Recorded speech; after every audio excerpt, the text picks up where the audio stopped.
Last video में हमने graph का एक ब्रीफ इंट्रोडक्शन लिया। इस वीडियो में हम ये देखेंगे कि ग्राफ को रिप्रेजेंट किन तरीकों से किया जा सकता है। ग्राफ को रिप्रेजेंट करने के दो तरीके हैं, एडिजेंसी मैट्रिक्स एंड एडिजेंसी लिस्ट। सबसे पहले हम एडिजेंसी मैट्रिक्स को देखेंगे। आप इस पिक्चर में एक अनडायरेक्टेड ग्राफ देख सकते हैं जिसमें अगर वन को देखा जाए तो वन की इन डिग्री क्या है, आउट डिग्री क्या है। सो वन की आउट डिग्री भी वन है और एन डिग्री भी वन है, क्योंकि वन से थ्री की तरफ एच जा रहा है और एच को अगर अनडायरेक्टेड है तो आप इसे थ्री से वन की तरफ भी कंसिडर करेंगे। सो हम एक मैट्रिक्स बनाएंगे जिसमें अगर हमारे पास फोर वर्टिसेस हैं तो फोर बाय फोर का मैट्रिक्स बनेगा। तो इनिशियली आपने इसमें जितने भी सेल्स हैं उन सबको जीरो कर देना है। उसके बाद आपने वन बाय वन एच को इसमें रिप्रेजेंट करना है। जहाँ पे एच मौजूद है वहाँ पे आप वन लिखेंगे। सो वन से थ्री तक का एच मौजूद है अगर यहाँ पे, तो हम यहाँ पे इसमें भी वन और थ्री में यहाँ पे वन लिख देंगे। लेकिन वन से थ्री तक का एच अनडायरेक्टेड ग्राफ में होने का मतलब है कि थ्री से वन की तरफ भी एच मौजूद है, तो यहाँ पे भी वन आ जाएगा। सेकंड आपका जो एज है that is four two two या टू से फोर। सो टू और फोर वाली स्पेस में आप यहाँ पे वन कर देंगे, या फोर और टू वाले में भी यहाँ पे वन आ जाएगा। सो इस तरह से आप ग्राफ को रिप्रेजेंट कर सकते हैं।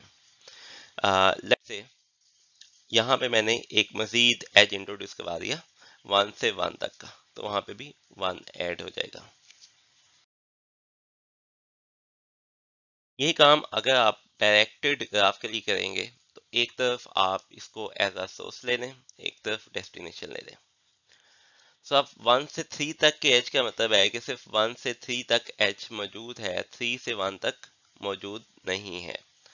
तो इस तरह से आप इस ग्राफ को भी रिप्रेजेंट कर सकते हैं, लेकिन डिफरेंस ये है कि यहाँ पे जस्ट वन साइडेड एज मौजूद है। आपको पता होगा कि सोर्स क्या है और डेस्टिनेशन क्या है। सेकंड ऑप्शन जो हमारे पास मौजूद है उसे लिंक लिस्ट भी कहा जा सकता है या एडिजेंसी लिस्ट भी कहा जा सकता है। एक अनडायरेक्टेड ग्राफ मौजूद है, सेम वही ग्राफ है जो हमने लास्ट स्लाइड में एडिजेंसी मैट्रिक्स के लिए बनाया था।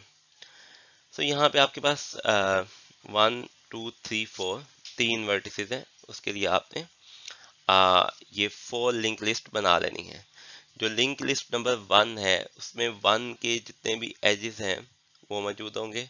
टू में लिंक लिस्ट नंबर टू में टू के एजेस मौजूद होंगे। अगर वन से देखा जाए तो वन से थ्री की तरफ एज मौजूद है, तो आप यहाँ पे लिंक लिस्ट में थ्री वाला नोड ऐड कर देंगे। लेकिन थ्री से वन भी मौजूद है तो यहाँ पे भी ये नोड ऐड हो जाएगा। सो इसी तरह से फोर से टू मौजूद है और टू से फोर, फोर से टू भी यहाँ पे आ जाएगा और टू से फोर यहाँ पे आ जाएगा। इस तरह से आपके जितने भी एजेस हैं वो यहाँ पे रिप्रेजेंट हो जाएंगे। अगर आपसे पूछा जाए कि लेट्स से फोर के नेबर कौन से हैं, तो आप फोर की लिंक लिस्ट पे जाएंगे और आप बता देंगे कि फोर के नेबर्स कौन से हैं। अब सवाल ये है कि यहाँ पे अगर ये एजेस डायरेक्टेड हो जाते हैं तो आपके इस लिंक लिस्ट वाले में एडिजेंसी लिस्ट पे क्या चेंज आएगी? इसमें कोई चेंज नहीं आएगी। सिर्फ फर्क ये आएगा कि अगर वन से थ्री तक का एज मौजूद है तो आप सिर्फ इसे ड्रा करेंगे, इस वाले एज को ड्रा नहीं करेंगे, क्योंकि आपका सिर्फ वन साइडेड एज है वन से थ्री तक। तो यहाँ पे कोई भी केस आपके पास आ जाता है, एडिजेंसी लिस्ट है या एडिजेंसी मैट्रिक्स है, दोनों सूत्र में वर्टिसेस पे कुछ एट्रीब्यूट सेव होंगे। जैसे अगर आप इंटरनेट की बात करते हैं तो जो दरमियान में नोड्स हैं, कंप्यूटर्स हैं, राउटर्स हैं, स्विचेस हैं, उनके आईपी एड्रेसेस आ जाएंगे। अगर आप फ्लाइट्स की बात करते हैं तो फ्लाइट का नंबर आ जाएगा, वो एक वर्टेक्स को रिप्रेजेंट करेगा। सिटीज़ की बात करते हैं ताकि जो मैप है उसके अंदर सिटीज़ की बात करते हैं तो जो वर्टेक्स है वो एक सिटी को रिप्रेजेंट करेगा। इसके अलावा वर्टिसेस ऐसी इंफॉर्मेशन भी सेव कर सकते हैं जो हेल्पर इंफॉर्मेशन हो for the algorithm to be performed on the graph।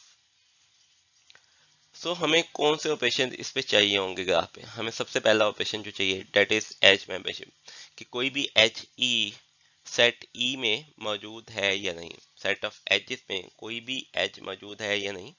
दूसरा हम नेबरहुड क्यूरी फाइंड आउट करना चाहेंगे कि किसी भी वर्टेक्स वी के इनकमिंग या आउटगोइंग नेबर्स क्या हैं। तो अगर दोनों में देखा जाए तो क्या ट्रेड ऑफ मौजूद है, टाइम कम्प्लेक्सिटी के हवाले से क्या डिफरेंस मौजूद है। अगर आप एडिजेंसी मैट्रिक्स में देखेंगे तो एच मेंबरशिप फाइंड आउट करना कितना टाइम लेगा। जस्ट आपको पता है कि सोर्स इस साइड पे कौन सा है, डेस्टिनेशन कौन सा है, आप डायरेक्ट उस पॉइंट पे जा सकते हो, देख सकते हैं कि वहां पे 1 या 2 मौजूद है या नहीं है। अगर 1 है तो इसका मतलब है एज है, अगर 0 है तो एज नहीं है, तो आप भी को 1 में ये ऑपरेशन परफॉर्म कर सकते हैं।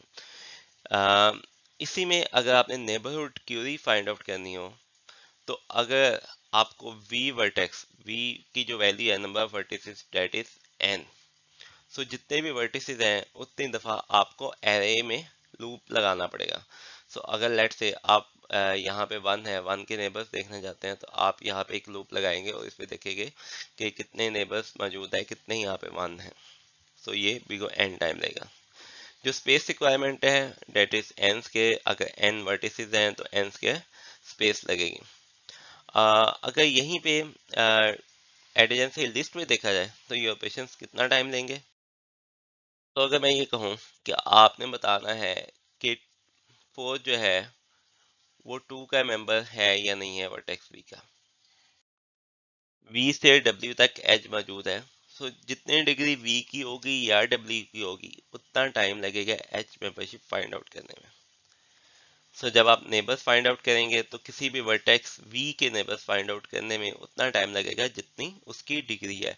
लेट्स से 2 के 2 नेबर्स हैं तो 2 ऑपरेशंस परफॉर्म होंगे आपको नेबर्स फाइंड आउट करने में, क्योंकि 2 ही एलिमेंट है तो आपने देखना है 4 और 3, इसमें यहाँ पे जीरोस मौजूद नहीं होंगे, इसलिए यहाँ पे b को n टाइम लगेगा। जो स्पेस रिक्वायरमेंट है यहाँ पे n स्क्वायर की बजाय n प्लस m हो जाएगी। n जो है वो आपके वर्टिसेस हैं, m एजेस हैं।